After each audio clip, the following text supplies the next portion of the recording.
any division that happens to any people in any part of the world is usually as a result of trauma. Something happened to those people that causes them to be suspicious of each other and to not trust themselves with their own lives and their own future. There's just so much emotional and mental baggage, spiritual baggage, such that they find it difficult to focus on any particular goal. Anything that allows them to go against each other is something that will motivate them. They are motivated by anything that allows them to express that disdain for the other. So that's coming out of trauma, slavery, colonialism. All of those things led to trauma in the people that experienced those things. And I suppose depending on which country they were colonized by, like for example, if you look at those countries that were colonized by the British used different systems. For example, in Southern Africa, they used indirect rule, and they also used divide and rule tactics, which they also used in other parts of Africa. But in Southern Africa in particular, because they wanted to actually settle in those lands, they were more aggressive than they were in West Africa, which, West Africa was considered as the white man's grave because he found it difficult to survive there because of the illnesses and so on. So he did not favor living in those countries. So he was less aggressive. He was quick to give those countries their independence. But in Southern Africa, he wanted to take over. So one such country that the white man, the British, and by the way, this is not about white and black, white versus black, or white man this, black man this. Nah, it's not that. We're just kind of looking at the background so that we have a deeper understanding of the topic that we want to get into, which is the division of our people. So basically, the British were very aggressive over here in Southern Africa because they wanted to settle. So we had the Rhodesians come here and they got on with their program of settling in this particular country. So all of those things, their program was to divide the people, because then without the people being divided, they couldn't succeed in their mental manipulation. There was no way they could succeed as long as the people were on one accord. So they did things in such a way that they had to kill the confidence of the people, make them feel like they're nothing, make them forget who they really are, so that now the white man's ideas for the black man become their reality. So they had to get the people living inside their imagination. The white man had to get the people into his imagination so that whatever it is that he's thinking, that is what they become. That sort of twisted scenario where the mind of another man is what leads another man. All of the ideas of the people are really ideas of men like Rhodes and so on, such that even if you come into Zimbabwe today, the ideas of Rhodes and his men are still very much alive. When you have that kind of mindset in a society, it's hard to get those people to get along. So what really happened here? What happened here was a division in the people. And this was done very intentionally, so that by the time the white man was done in this country, the people were divided racially, they were divided tribally, along tribal lines, they were divided along political lines, they were divided along class lines. You're aware of a different class, so we're not messing with each other. all of a sudden, you've got these so-called high-class people, and you've got the middle class, and you've got the lower class, and you've got the rural folk. People are even divided along gender lines. You now have, women coming up in their little groups over there, which there's really nothing wrong with women coming up in their groups and men coming up with their groups, and now they have all these different arguments like, no, men are more superior, women are more superior. They can't even work together. Now, when that happens, you know that a society is on its way out. Those are the kicks of a dying horse. When now that division cuts through the family, the man and the woman, that's a done deal. We are dancing with the death of a society, right? So that's why these conversations become important, where we try to understand what happened to the people. Why are Zimbabweans so divided? In fact, to be honest with you, I don't know of any people, because when I think about Nigerians, I always imagine that, even from my own observation, I see how they stand up for each other. If you look at even South Africans, they seem to be able to come together when it matters. Mozambicans, we all saw what happened a few months back. We saw the people taking to the streets and fighting for their democracy. Man, so many countries. Burkina Faso, we know a lot of great things are said to be happening, or at least how it's being sold to us. We're seeing people who are coming together. But when it comes to Zimbabweans, there seems to be a problem. Even when we go back to the ancient kingdom, we can also see that the mental manipulation was going on over there because there was a government. And the whole idea of a government is mind control. Government means mind control. I can't stress this enough, right? So we know that even within the ancient kingdom, there was a type of programming that was in place to ensure that the people fell in line with what the elites at that time wanted.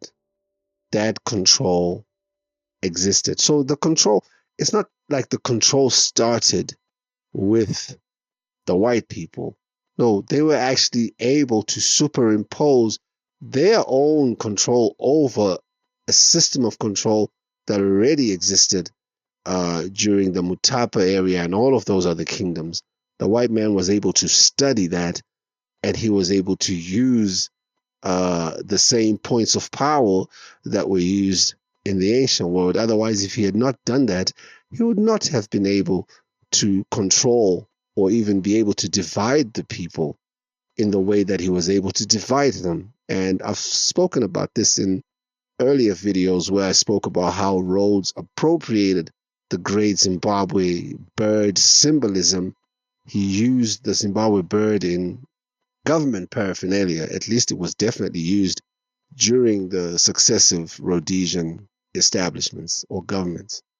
So we know that they're using ancient symbols to get into the minds of the people and control them, right? So this is what we are dealing with today. A history that is marred with division, with suspicion, not knowing who to trust, because then they took the local chiefs and they sort of turned them against the people, so that now the local chiefs are not reporting to the people, they report to the administration. And another way they did it is obviously they took certain bright individuals, took them through an education to ensure that those individuals would then become the next government, right? So you make sure we program these individuals from within this society so that when they come into power, they can fall in line with a global agenda that has nothing to do with the people. So now that's where the different political parties and the nationalistic movements start to come in now. It's those individuals who were educated within that Rhodesian system, you can believe that the thoughts in your head are your own thoughts, yet somebody planted them. This, I believe, is what happened to the people who then became powerful people within the different political parties in this country, in Zimbabwe. And the main political party is ZANU-PF. Now, let's put that on the side for a moment. Let's go back to Cecil John Rhodes and the way that he plundered Zimbabwe's resources. A lot of gold was taken from this country. And so that is the gold that still to this day is supporting a lot of these Rhodes scholars who become a part of various secret societies across the world that are taking part in this global agenda to put the whole world under submission, right? So, I spoke about Zacharia Sitchin in earlier videos, and I spoke about how he wrote a book called The 12th Planet. And in this book, he's talking about a race of beings from a planet called Nibiru. And these beings are known as the Annunaki. And the Annunaki come to a place known as the Abzu. Turns out that place is supposedly Zimbabwe. And these Annunaki beings created humans in order to use them to mine gold for them, to use them as slaves. So some have argued that actually Sitchin created an allegory out of what Rhodes was doing in this part of the world, which was taking all the resources out of Zimbabwe, mining all that gold to set up this special scholarship that would then fund a lot of these alumni, all these people in the various secret societies across the world. I think an example of a Rhodes Scholar, I think Bill Clinton actually might have been a Rhodes Scholar. I'm not sure. I stand to be corrected there. But can you imagine? There's all these powerful people actually being funded by money from the gold in this country. And yet we've got our people here struggling and suffering. I mean, how horrible is that? How Luciferian, how satanic can this system be? Anyhow, when I then look at Zimbabwe today and what's going on, and Zimbabwe is a country that is ruled by a party known as ZANU-PF, as we all know, it would appear to me, when I think about it, I always think to myself and I say, it seems to me that ZANU-PF took over from Rhodes. What Rhodes was doing is what they are doing. They are the new Annunaki, in quotations. I mean, I say that because there seems to be this obsession with gold. There's this thing of this gold going there, gold. There's so many stories about gold being taken out of this country and going God knows where. It's never really clear what's going on. These are stories. I'm not saying I witnessed anything or that I know anything about that, but these are stories that are awash on the internet. You could look on the internet. You could look at stories on the gold mafia. Whether that was made up, we don't know. But there are many stories of gold being taken illegally out of Zimbabwe. So I always think about how that is so similar to what, Sitchin wrote about the Annunaki as this race of beings that was able to use humans, and in this case, the humans are the Zimbabweans, those so-called elites within ZANU-PF. They then become the new Annunaki. But really, the agenda is the same agenda that Rhodes had. There's no real difference in the sense that there's this obsession for gold, and you wonder, what is this gold used for? What is this whole thing? And Is it that this gold makes one into a god or makes one appear as some type of a god? But at the end of the day, the division of the people is the thing that allows all these things to happen.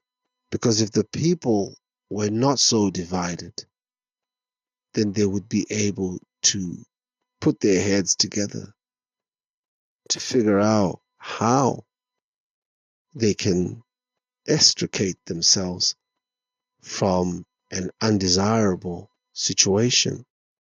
But I'm sure whoever is listening from wherever you are, you see that division within our people in so many different forms within the people of Zimbabwe. And I'm sure a lot of people want to change that, but they don't know how to change that.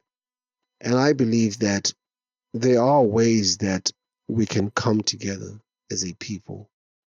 And one of those ways is when we build conversations like this conversation where we talk about that division and we try to figure out where that division came from. What is this program that the people are under that causes them to go against each other? They must be on a certain program, because there's no way that people will naturally have such a disdain for one another. Usually this happens when somebody is whispering certain things to this person and another thing to that person, so that when those people come together or meet, they totally don't trust each other. It's a program that has been inserted in the people. That's not natural. That is not natural. And I think when we figure out that is not natural, that in fact a program has been inserted in our people, then we start to figure out how we can deprogram, right? And I know you might be thinking of all these people that come out on the internet and they talk about, oh, let's decolonize, let's do this. A lot of those people are Masons. It's a mob mentality. You're being pushed toward these people because you see them having thousands or millions of followers, and then you think, oh, that has to be the right thing. Usually it's not, actually, because I've always believed that the road to truth was narrow. I've never thought about it as a wide road where 2 billion people have the truth. There's just, the chances are slim. I just don't believe that. I've never trusted the massive platforms. I've never trusted them, because if those platforms were true, and if they were true to what they're doing, and if they were truly effective, then with the millions of people that follow them, we would have seen massive change a long time ago. So that leads me to believe that a lot of these massive platforms are actually working against the people. They are used as platforms to distract the people. That's the job of those platforms. Because if I had 1,000, even 100 genuine followers, I actually believe that, and I'm not saying those that are on my platform, we don't have that many people here. I'm not saying that they're not genuine, but I'm saying if I had 100 hardcore followers, I think we could actually achieve a lot. We could do a lot, because then once we build platforms that have people who want to come together as one mind, we take it off the internet and we actually start to meet in person and we get to know each other. And that's where we start to brainstorm. We have those skills. It's not like we're coming out here without any skills to actually get our people moving on something and having a plan that changes the overall reality of their people.